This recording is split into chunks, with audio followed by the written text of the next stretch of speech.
আসসালামু আলাইকুম সকল মৎস্য শিকারী ভাইরা, আশা করি ভালো আছেন। তো আপনাদের কাছে নতুন একটা শর্ট ভিডিও নিয়ে আসলাম। তো অটো হিট এই চিপটি, তো এই বিষয়ে এই চিপটার বিষয়ে পুরো ডিটেলসে বলবো যে এই চিপটা কী করে ইউজ করতে হয়। যাই হোক, অনেকে এটা ইউজ করতে পারেন না বা দেখা যাচ্ছে ব্যবহার করার সিস্টেমটা বুঝতে পারেননি। তো যাই হোক, এর আগে আমি ভিডিও দিয়েছিলাম।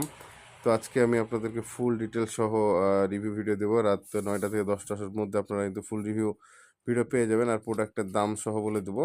তো এটা খুবই উন্নত মানের চিপ, কম দামের মধ্যে। আর এটা যেহেতু অটো হিট, এই বডিটা শেপটা পুরোটা কিন্তু স্টিলের, দেখতে পাচ্ছেন কোনো জং টং খাবে না, এটা স্টিলের, টিন বালু হানা, এটা পুরো হাই স্টিল।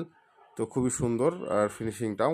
আর এটা কি করে ব্যবহার করতে হয় সেটা আমি দেখাই দেবো। আর এটা হচ্ছে ছিপ সহ, মানে পুরোপুরি সেট আপ, দেখতে পাচ্ছেন। আর এগুলো কিন্তু ছিপ ছাড়া পাওয়া যায়, মানে জাস্ট ওই অটো হিটের যেই মানে লক যেটা আমরা বলি, লকটা শুধু কিন্তু পাওয়া যায় প্রায় 1200-1300 টাকা এরকম দাম। তো যাই হোক, আপনার লক সহ ছিপ পুরোটাই পাবেন। তো এটা ফুল ডিটেলস সহ আমি রিভিউ ভিডিওটা নিয়ে আসবো। তো যারা চ্যানেলে নতুন আসছেন অবশ্যই চ্যানেলটি সাবস্ক্রাইব করবেন। যারা ফেসবুক থেকে দেখছেন অবশ্যই ফেসবুক আইডিটি ফলো করতে ভুলবেন না, এমডি সানি খান, এবং ইউটিউব N3 বাজার। আর এই প্রোডাক্টটা ফুল রিভিউ তাহলে আমি আপনাদেরকে রাত 10টার মধ্যে দিব, এবং আপনার নোটিফিকেশনটা তাড়াতাড়ি পেয়ে যাবেন যদি ফলো এবং সাবস্ক্রাইব করা থাকে। তো যাই হোক, সবাইকে অসংখ্য ধন্যবাদ। ভিডিওটি এখানে শেষ করছি।